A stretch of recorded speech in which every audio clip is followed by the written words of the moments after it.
All right. Ready when you are, James. All right, let's rock. Yo, welcome back to another episode of the Dear Fathers podcast. I'm your co-host, James Meeks, and I have my boy, Jesse Alex, and we're excited about another impactful conversation we have today. But before we get into it with today's guest, I got to tap in with my boy, Jesse. How you feeling today, bro? Man, I'm good, man. Excited about another dope conversation with a dope guy, dope father, man. We know him in his career world. We're going to take some time to get to learn who he is as a dad, man. So I'm good. Other than, what about you, James? I feel like the year been going by pretty quick this year. I feel like we already in June, man. We flying by. Man, I think every year we get older, man, the time just goes by quicker and quicker. So I'm trying to enjoy these days as they come, bro, because it's Same, crazy out here. same, man. Same. Well, dope, man. Without further ado, we'd like to welcome an amazing father, TV personality, talk show host. Big fan of this guy. I feel like I've seen him on TV my entire life, especially being a sports fanatic. And Jesse, I know you have too. Everybody, y'all give it up for Mike Hill. Mike, welcome to the Dear Fathers podcast. How you feeling today, family? I feel blessed, my brothers, man. Thank you for having me, man. It's an honor to be here. Absolutely, man. So as we talked about a little earlier, like for the Dear Fathers platform in general, we're dedicated to shifting the narrative about what Black fatherhood means and what it looks like, right? Because there's a perception of what that is out today, and it's told by various different people in the media. But for us, we're focused on telling those positive stories, showing that Black men, Black fathers are here, they're present, they're active, and they're doing the things that are important. So it's just an honor and a pleasure, one, to have you on today and just give you your flowers about the great man and father you've been.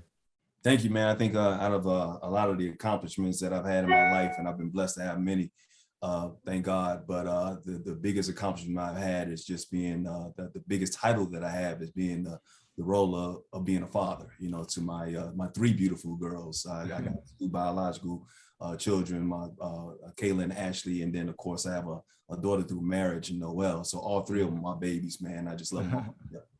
No, That's amazing. Go ahead, Jesse. no, I was gonna say, man, that's dope, man. And we kind of, we like to kick it off, man, before we even dive into who you are as a dad, man. Like, take us back to just kind of your childhood, your upbringing, where you're from, and then also your relationship with your parents and your father. What that kind of looked like for you growing up. Well, it's kind of heavy, man. It's kind of deep, bro. I detail a lot of it in my book, Open Mic. So, my childhood is full of a lot of trauma. I didn't really have a lot of positive male role models growing up. My biological father was really not in my life that much. I knew who he was, respected him and whatnot. My actual first name is James. I was born James Michael Maxwell, but I always went by Mike because I didn't want to be called James because his name was James. So it was a lot of things. And I know a lot of people have gone through the same situations I've gone through growing up with a child, not really knowing their biological father that well, not being present in your life or whatever. But then after a while, I had to realize that, he was never taught how to be a father, after I grew up a little bit longer. I think we'll get into that a little bit later on in the podcast here. But I was raised by, a wonderful woman, Linda Hill, who is now Linda Eaton, and my grandmother, Lillian Gillis, who I give all the honor and all the glory and all respect to, according also with God. And I had a stepfather named Richard Hill, who I actually got his adopted last name. And he did his best. He had a lot of flaws, a lot of issues, once again, detailed in the book that, he wasn't taught, a lot of traumas that he had that he never addressed, that I wish he would have. But at the same time, I actually was able to learn from a lot of their mistakes that they made along the way. And because of their mistakes and because of the influence that I had between my mom and my grandmother, it helped me to try and walk into the manhood in which I'm still walking into today. That's really dope, man. And thanks for sharing that with us and giving us a better understanding of who you are and where you came from. But some of the things that I want to unpack there, you mentioned that, your biological dad wasn't really there. He wasn't present. So, for something that Jesse and I often talk about is like, grace, right? And giving each other grace, because as we get older, my experience with my dad has been great. I've had him in my life, the 36 years I've been on this earth. Jesse's experience has been totally different. He doesn't have a great relationship or really any relationship at all with his pop. So how did that impact you growing up, not having that? And then how did it impact you when you became a man and a father on your own? It had a great impact on me.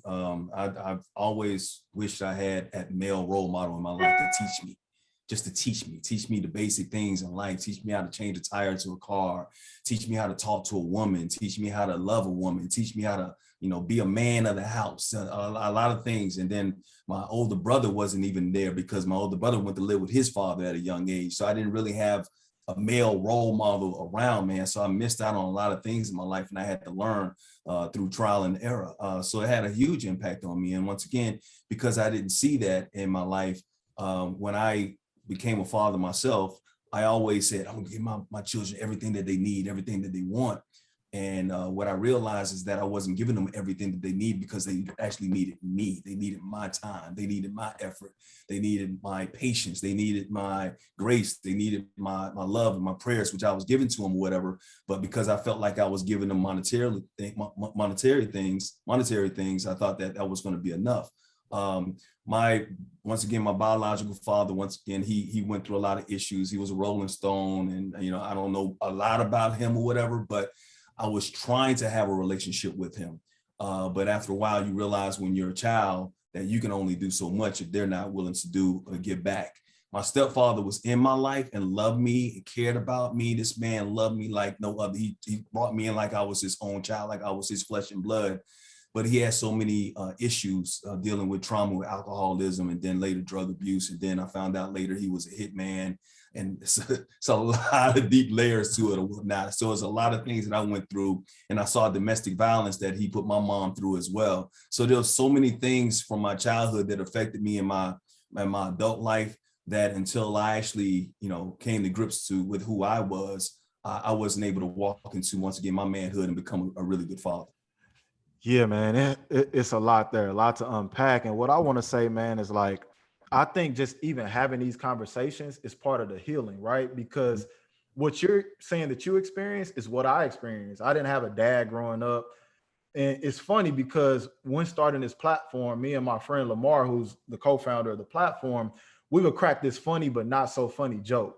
When we didn't know how to do something, like let's say we didn't know how to change a tire, barbecue, fix something, we'd be like, oh, it's because we didn't have a dad. And we used to laugh it off for so long. Yeah.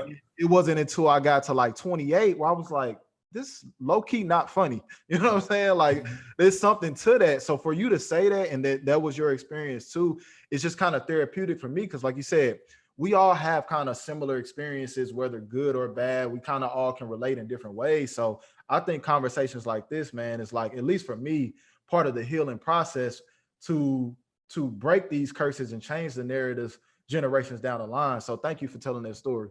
No, I think it's really important for us to tell these stories, for us to get it out, especially people who have these type of platforms. And I thank you guys for being honest and being transparent about your background and what you've gone through and some of the traumas that you went through, because people need to feel like they're not alone. Fortunately for you, James, you grew up with your dad, so you had that love that he was there to teach you a lot of things, whatever that kind of benefited you in your life. But there are too many young men like me and Jesse who grew up without that dad and didn't have that man in your life. And it's different. And once again, I give all the love and respect to these strong women who are out here, who are raising these men, being both the mother and the father, like my mom. She did the best she could, like my grandmother, and so many women like that. But there are times in your life, and you know what I'm talking about. There are times in your life when you just need that male role model to say, look, boy, here, this is how you do this, and do it the right way and not learn from their mistakes. So with everything that I do in my life, man, I feel like it's important for me to be transparent, to be out there and let people know that, hey, you know what? I go through depression. I've gone through depression sometimes. I've gone through issues where I'm not as happy as people look on social media or whatever, that I'm just as human as you are. Just because I have a platform or a job that seems to be prestigious or celebrity-like or whatever, it doesn't mean that I'm not human. I've gone through the same things you went through, but here's the things that I did to overcome that. And here's what you can do, because I'm no stronger than you are, to be honest with you. So if I can do it, so can you. Yeah, we all humans at the end of the day, and we put celebrities up on a pedestal as if they're immune to the different trials and tribulations we all go through. So that's really dope, man. And kind of speaking to your job, like I said in the beginning, have been a big fan of your work and have followed you from your days at ESPN, to Fox Sports, to the Big Three, to Fox Soul, and even as recently as the Black News Channel. So. Talk to us about what made you get into broadcasting. Or did you always know you were going to pursue that career? I always knew I liked to talk, bro. I always knew I liked to entertain. I remember one of the first times I knew the first time I was going to be on television, I wanted to pursue television. I remember, y'all too young to remember this, but I had a cassette recorder, bro, like an old cassette recorder. Y'all know what a cassette is? We know what it is. Okay. I had a cassette recorder and I pushed play and record, man. I used to do these imitations of Howard Cosell back in the day, this old sportscaster, man. Muhammad Ali actually interviewing each other. And I remember playing that actually for my stepdad, who was a big sports fan. He's like, he was good. And what's crazy about that moment is that, you know, as well as I do, men, even if you don't have the positive male role models in your life, the people that you want to be special in your life, you want their acceptance, right? You want their approval. And that was one of the things that he gave me a compliment on. He said, boy, you're pretty good at this. He was a country old Southern boy. Boy, you're pretty good at this. This is pretty good stuff right here. I'm like, you sound just like old Howard Cosell, you know? And so that kind of spurred me on, made me want to do more because I pleased him. I did something that he enjoyed, that he liked, you know, because once again, he had a lot of flaws and it wasn't like he was throwing out compliments and telling me how great I was all the time or whatnot. So that was something that encouraged me and kept me kind of going and saying, okay, well, I kind of suck at sports, even though I love playing sports. Maybe I'll talk about it one day. So once I got into high school and I had another role model in my life who was my girlfriend's uncle, who happened to be on the news. His name was Michael Hill, and he happened to be in Birmingham, Alabama, working or whatever, same name or whatever. And he looked like me, had the same name as me. And I'm like, wow, he can do it. I'm gonna try and do that myself. So went into the Air Force, and that's always been a dream of mine to pursue that. And I didn't want to talk about news, but I always loved talking about sports. And basically that's how I got into it and how I got started. Yeah, no, that's dope, man. And that's like, to me, what that shows is like how much just representation is important. Like, you saw somebody, obviously he had the same name as you, which is crazy, but just to see somebody that looks like you doing something that you're interested in, like that had to be super just empowering for you. And what I want to talk about, man, is like, you know, you recently talked about like the culture at places like a ESPN and things of that nature. You know, what are some things that places like that can do to advocate and create safe spaces for Black men or Black women in media? So, you know, it's not this like, you know, battlefield where it's like, you know, Black versus white. Like, what things can they improve on to create those safe spaces for people like us in the media space? What places like ESPN can do is what I feel like every place in this country needs to be doing right at this time. We need to get to know each other a little bit better. They need to know our culture. We need to learn a little bit about their culture and their background or whatever. I think because of my therapy, because of what I've gone through, I've gotten to the point where I just don't look at somebody and say, that person's a bad person, or that person's a good person, that person is this type of person, because of what I see at this moment. What led that person to get to where he is or where she is and how she acts or how she responds right now? I don't think we know each other.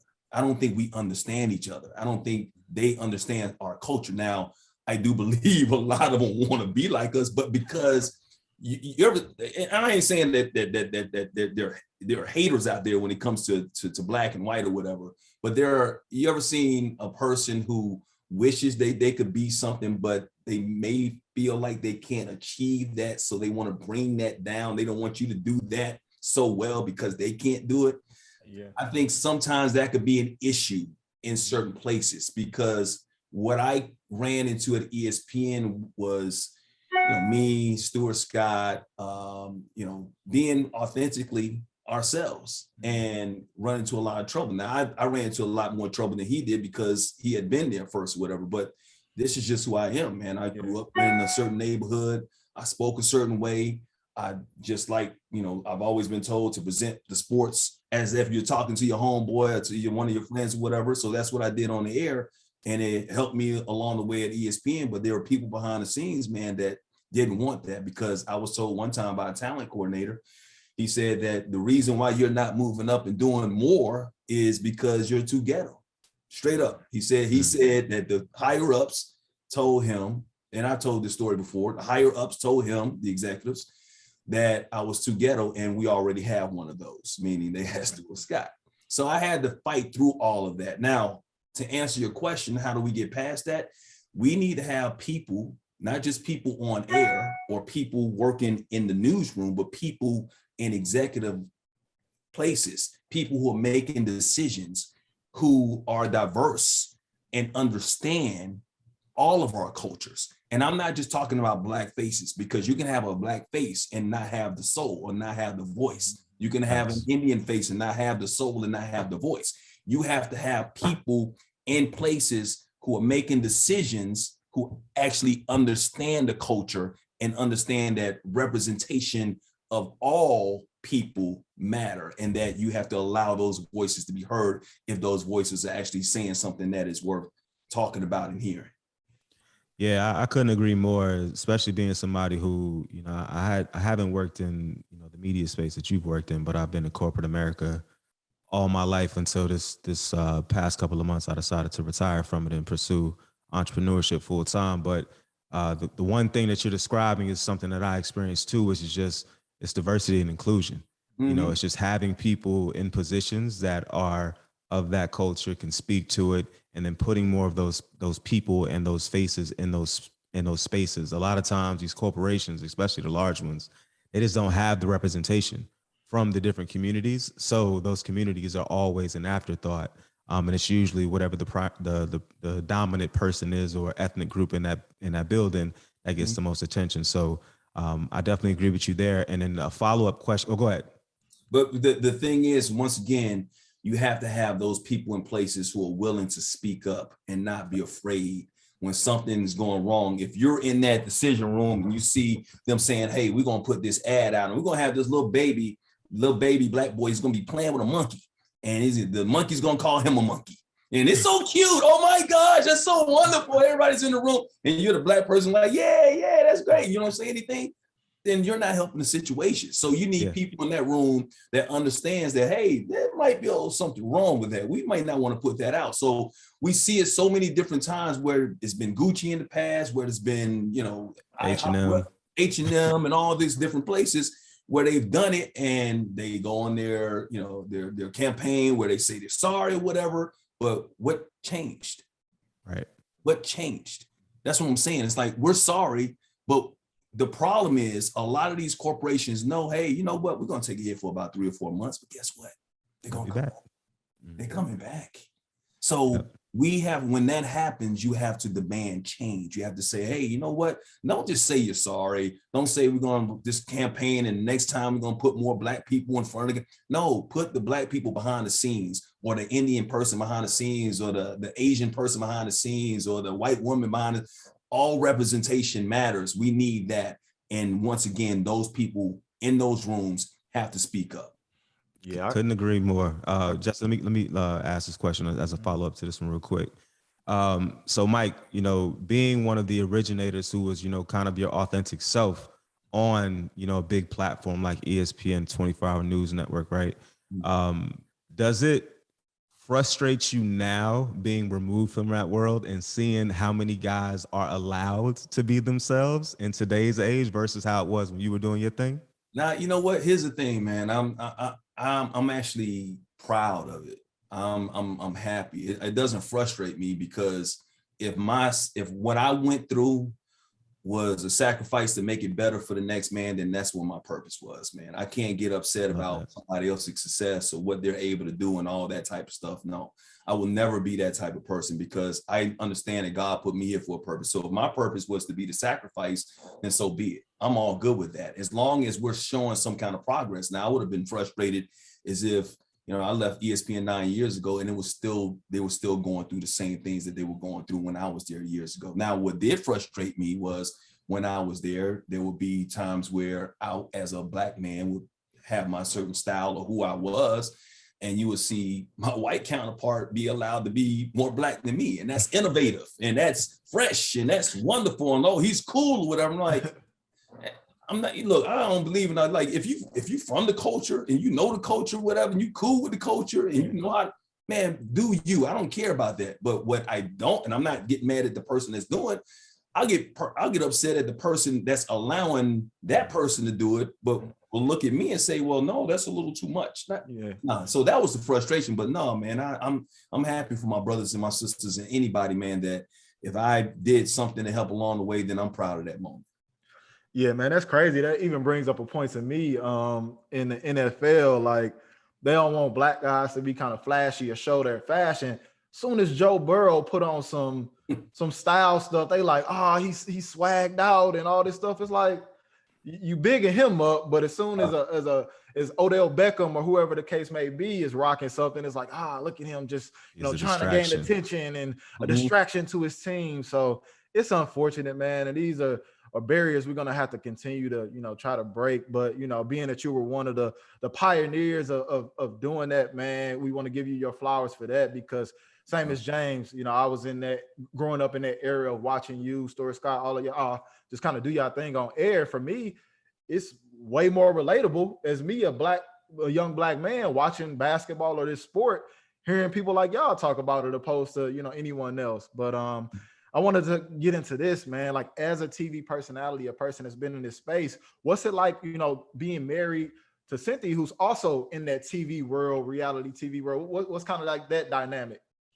It was crazy is, man, like, so I appreciate you guys giving me my flowers and recognizing me from ESPN and Fox Sports and in the sports background. But I love it. Like, Cynthia's my baby. I'm proud to be Cynthia Bailey's husband.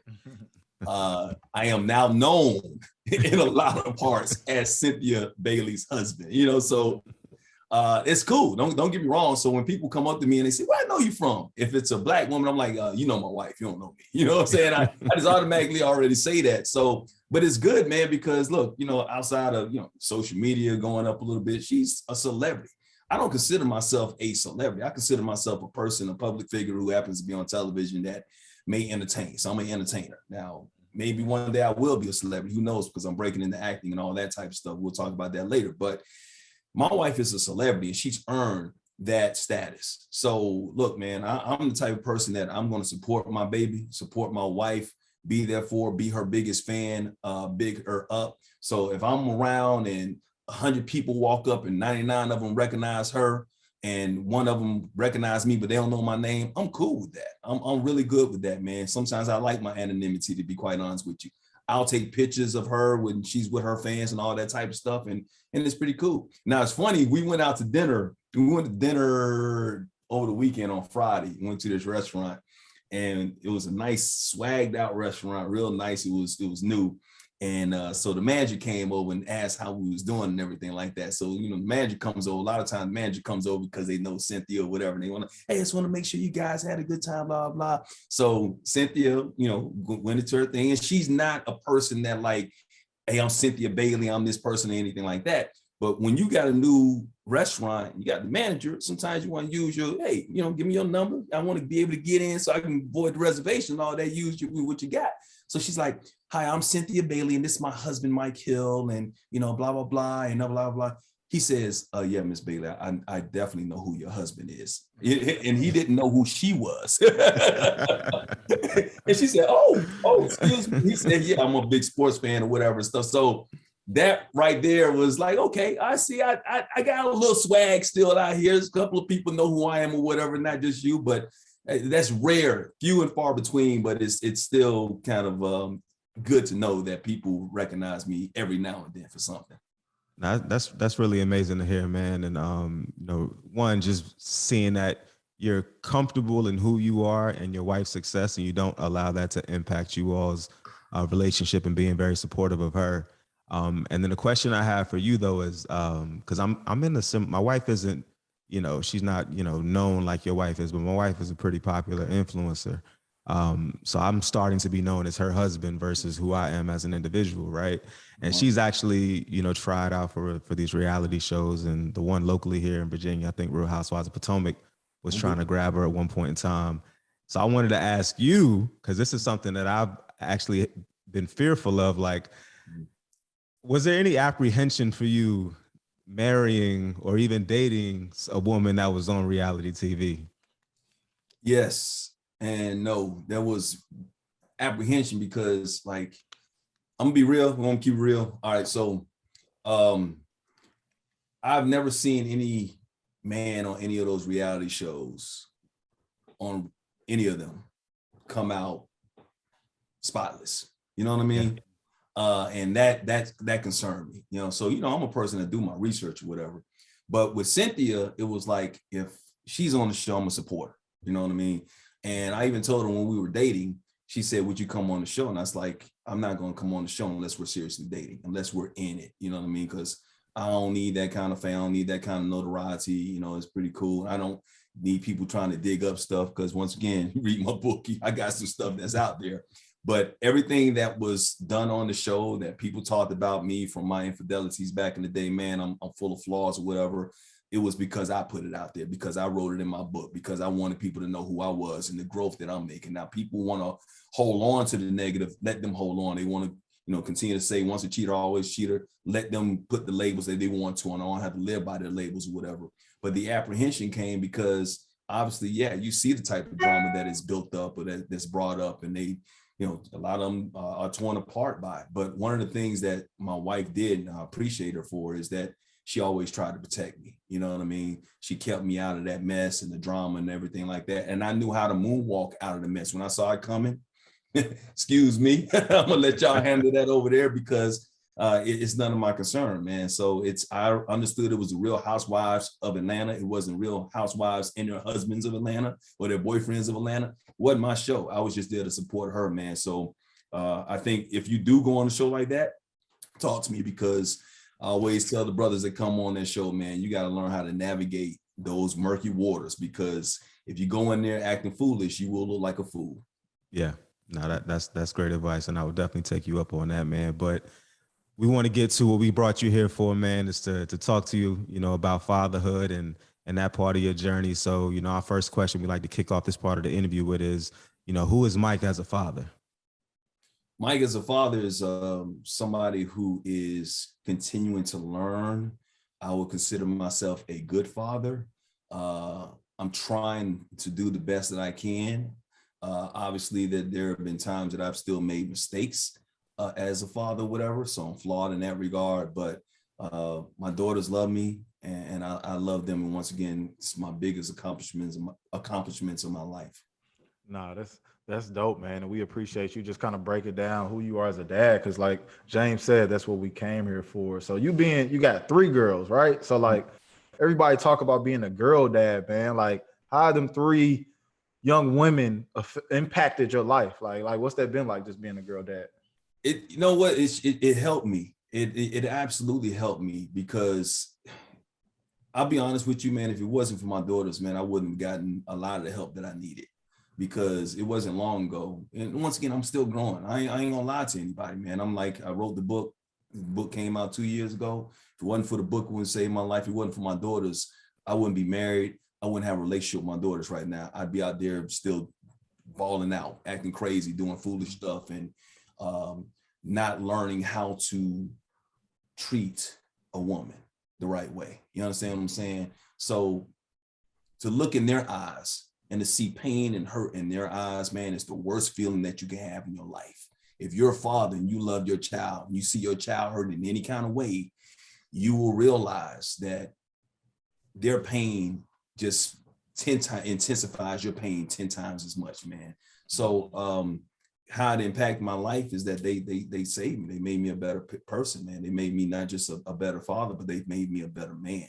And because of that, I started going to therapy, and that therapy has basically turned my life around in so many different ways. It's brought me peace.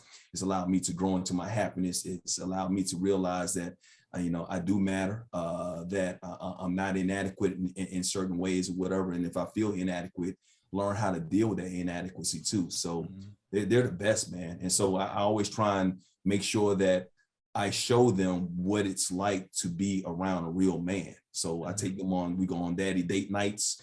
I make sure that if they got an issue with the guy, come talk to me, because I was probably that guy once before, and I'm gonna give them the real. So they got everything that they need right on the silver platter right here, man. And I will do anything. Once again, as you know, as a father, I will lay down my life 1,000 times for my daughter, and without any hesitations. No, that's what's up, man. And something I want to unpack there, and I didn't mention this before we started. So one of the big initiatives that we're into at Dear Fathers is mental health. We have a straight mental initiative. Up until now, we've connected over 2,000 Black men to Black mental health specialists.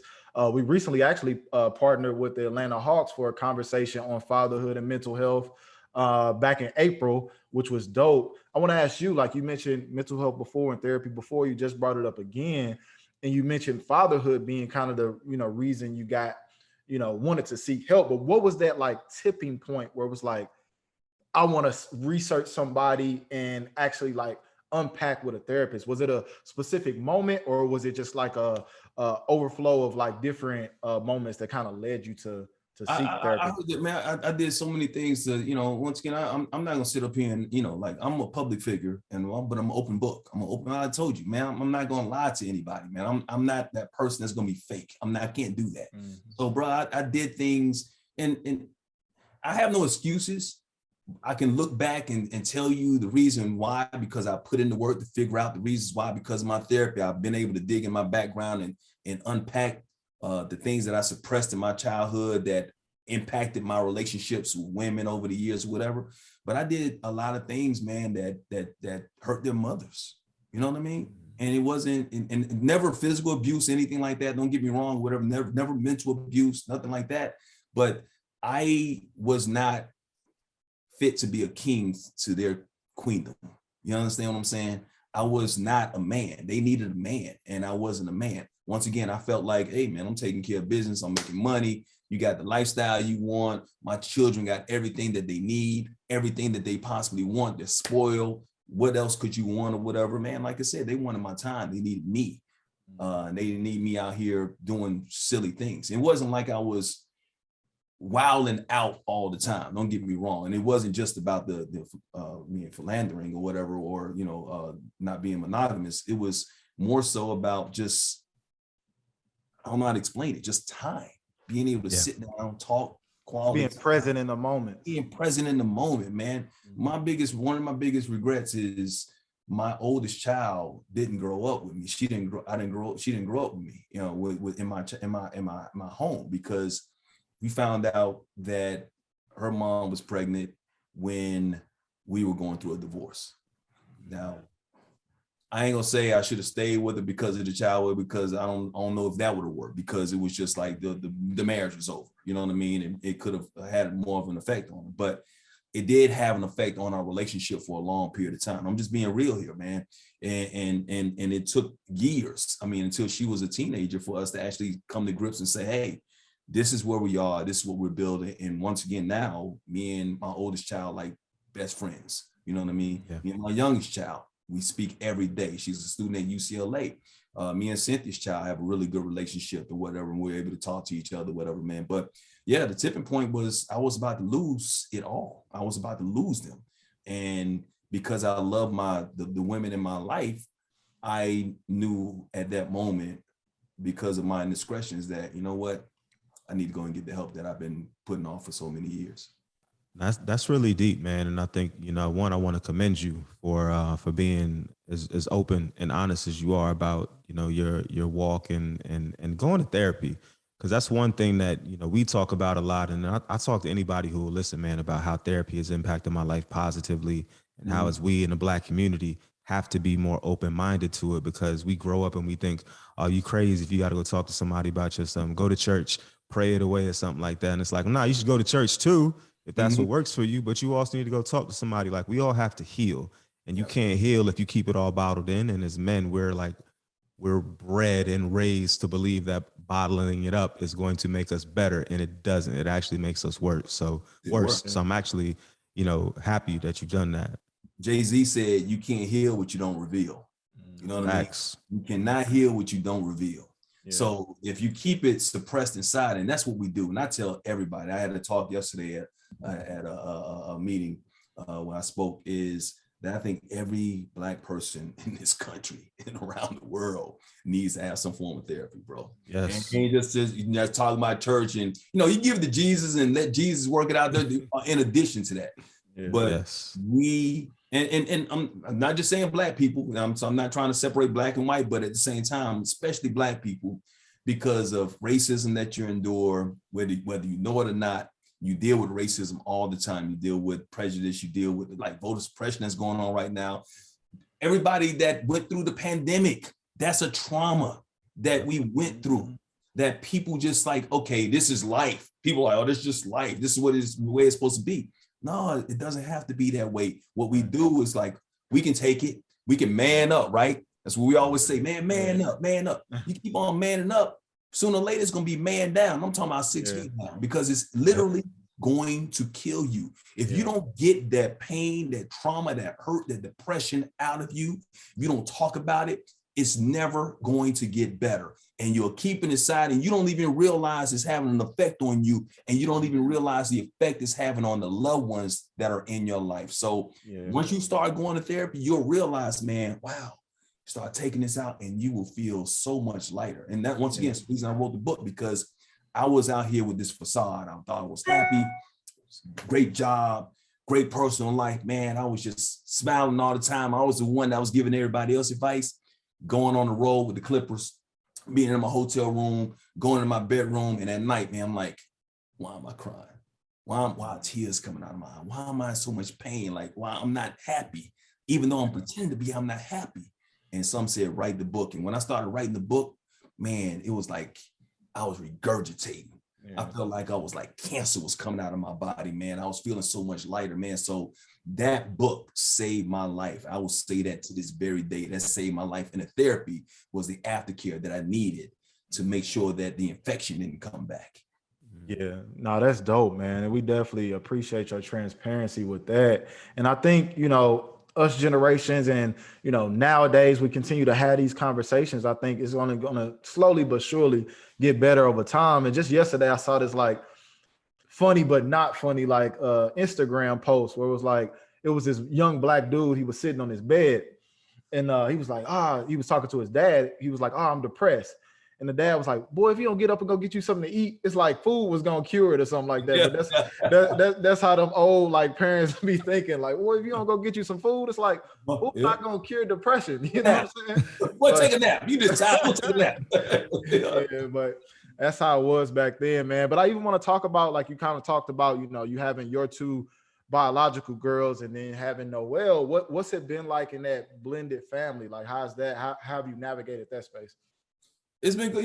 What's great about Noelle now and my relationship is that it was so organic. It wasn't like I came into Cynthia's life and I was like, I got to meet your daughter. Like I got to win over your daughter. It was like I came in, I was just being myself, and we just started a conversation, and then we had a relationship outside of Cynthia. Seriously, we would talk about things, and just like we became best friends. And some people made a big deal out of it, and it was dumb, and I hated it. And this is the part that I hate about the whole celebrity thing and stupid blogs and things like that. But before Cynthia moved here, Noelle moved out to LA, and she wanted to come out here. She was an influencer. She was acting. She was pursuing her career, whatever. And Cynthia and I were basically engaged, right? And I had this big house here and 4 bedrooms. I was living by myself and nobody else was here, whatever. And I'm like, why are you paying $4,000 for rent? I got a room, she stayed here, and people made it weird and did stupid. I'm like, that's my daughter. Like, that's what I'm saying. That's that mentality, man, that like I hate when it comes to certain people. Like, they made up like, oh, that's so why would she stay out there? That's just wrong. I'm like, we got to get over that. We need to stop that, because once again, Noelle is to me, even though she's not my flesh and blood, she's my flesh and blood. And yes, we go through things every now and then, just like I would with my normal biological. We have disagreements, and sometimes I ain't talking to her, she ain't talking to me, whatever. But at the same time, we come together, we realize that we're family, man. So it was organic, it was real, and that's what makes it so special, man. And I love her to death, and I love that she's got a father who's also in her life that I respect. And it's almost like I understand she knows who her dad is, and I know who her dad is. So I'm not trying to override that at all, any type of way. But I'm there for her when she needs me, anytime she needs me. That's solid, man. And I actually got a follow-up to that, because we've had Leon on the pod before. He was on, I think, season 2 or 3. So what's that relationship like, father to father, right? Like, what's that like? Y'all chop it up, y'all talk sports. It's kind of, y'all. It's crazy. I knew Leon before I knew Cynthia. So like Leon was a sports fan too. I met Leon when I first moved out here to LA, and we just kind of ran into each other. I didn't even know, I knew Cynthia existed, but I didn't get her like that. I had never met her before, anything like that. And so we kept in touch. As a matter of fact, I also produced on the side, and I had an idea for a talk show for Leon as well. I was kind of talking to him about that. And yeah, he's a big sports fan. We're both Knicks fan, New York guys, or whatever, and all that type of stuff when I was born in New York. And oh man, my condolences. yeah, I know, bro. I know it's rough. It's rough, man. Please pray for me. But no, but we got a good relationship. And when it comes to his daughter, man, like I said, I'm very respectful. You know, like when it comes to certain things and certain, you know, decisions that need to be made. Hey, what's Cynthia and Leon saying about that? And whatever they do, I'm gonna have to support that. No, that's really dope, man. I think it's a beautiful thing when, you know, adults can get together and put the child first, you know what I mean? And I think you know, hats off to you. The internet is just weird being the internet. Like there should never been a problem with your daughter coming to live with you versus, you know, I used to live in LA. So rent out there is crazy. So if she could not have to pay that rent and live with her stepdad and save money while she's out there pursuing her dreams, then that's what she should do. Something about us in our community where we think that kids got to be kicked out at a certain age and never come back home again. So moving on from that, man, you've mentioned, you know, your daughters and your relationships with the mothers of your daughters, your biological daughters. So, you know, what was co-parenting like for you growing up over the years? And like, what advice would you give to a young man coming up now who has to co-parent? Now that was tough. I will admit that. Honestly, you know, once again, it was rough with my oldest daughter.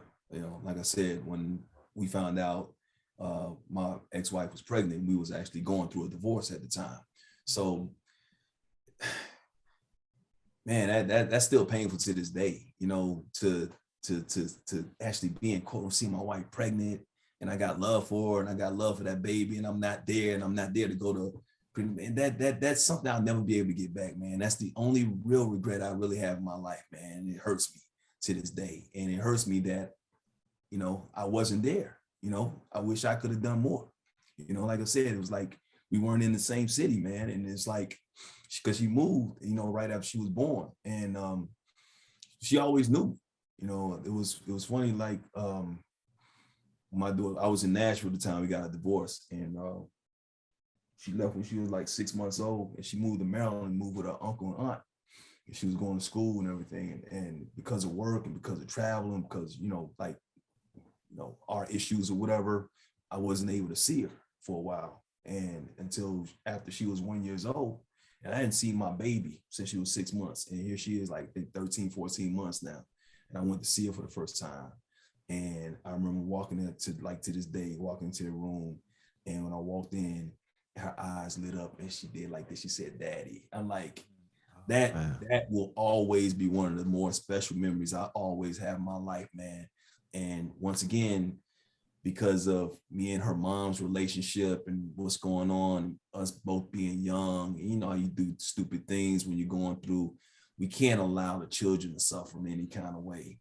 So the mistakes that I made, the mistakes that my ex-wife made or whatever, because of our foolishness, because of our relationship with each other, man, it was just like, you know, years that I wish I could do all over again. I just will try and figure out a way to do that. But now, you know, she got older, she got more mature, and I'm proud of my ex-wife. She's a doctor now. She did her thing, man. She's amazing. I don't know, she's been a wonderful mother. Both of my exes, wonderful mothers, man, took care of my children. I will always treat them like the queens that they are, and they will always be able to get anything they need from me because of what they did for my children or whatever over the years when I wasn't necessarily there or couldn't be there. But yeah, we made major decisions together and all that type of stuff, and she always allowed me to be there for those special moments. Now, my second child, I was with her in the house until she was like 10 years old.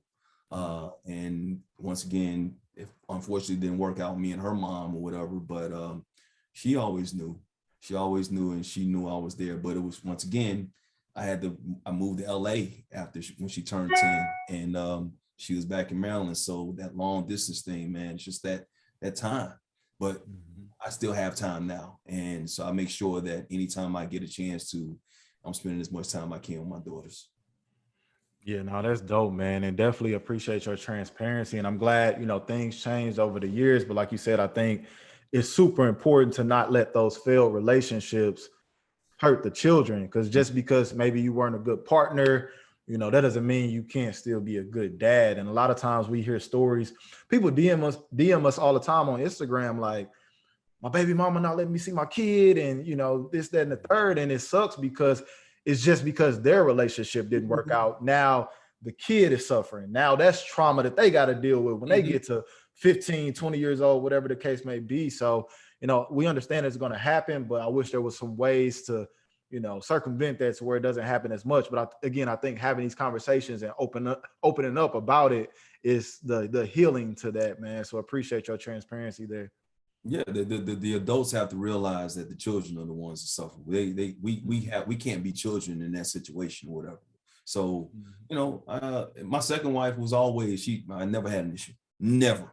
Like even after divorce, whatever, it's like never. I was no games being played, anything like that. It was, even though we went through what we went through, we were able to get over it quicker. But once again, we were a little bit more mature, a little older. We had learned more, whatever. And so, that's something that men that want to be in their children's lives, and they happen to break up with the mother, it doesn't mean that the child can't suffer. You can't be selfish. You got to think about the child. That's the most important asset that you two have made together. Yeah, no, that's really dope, man. And kind of lighten the mood up a little bit here. We'll talk about something that dads never like talking about. I know I don't want to talk about it with my daughter. But are your daughters dating? And if so, what advice do you give them about picking the right man? Yes, all my daughters see, and here's like, and my daughters are, all three of my daughters are, and I'm gonna be honest, all three of my daughters are fluid. All three of my daughters, just Noelle, Ashley, Kayla, they're on boyfriend one day, girlfriend the next day, you know what I'm saying? Just like, it's just, and I'm cool with that. As long as they're happy, as long as whoever is in their life is treating them like the queens that they are, that me and their mom taught them to be, then I'm cool. I'm happy with that. I have no problem with that whatsoever. So yes, I give them advice all the time, especially Ashley. Once again, one of the things that actually helped me change who I was is when Ashley, my oldest, had her first heartbreak. And I looked at the boy and I was like, I really want to hurt this boy, but how can I hurt this boy for doing the same things I used to do, for being the person I used to be? How can I be mad at him? Because maybe that's what she was attracted to. Maybe that's what she saw. Maybe that's what, and I was like,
I'm Aya Temeti. I'm sure you've heard the saying, but it really does take a village. That's why I chose Kinley, a financial services company proudly built for Black America. Together, we create solutions. Go to BEKINLY.com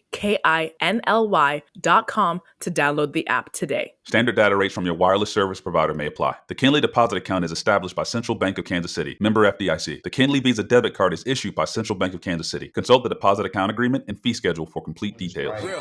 Time is money and I'm working on that richer meal. It's up to me to drop the ball like I'm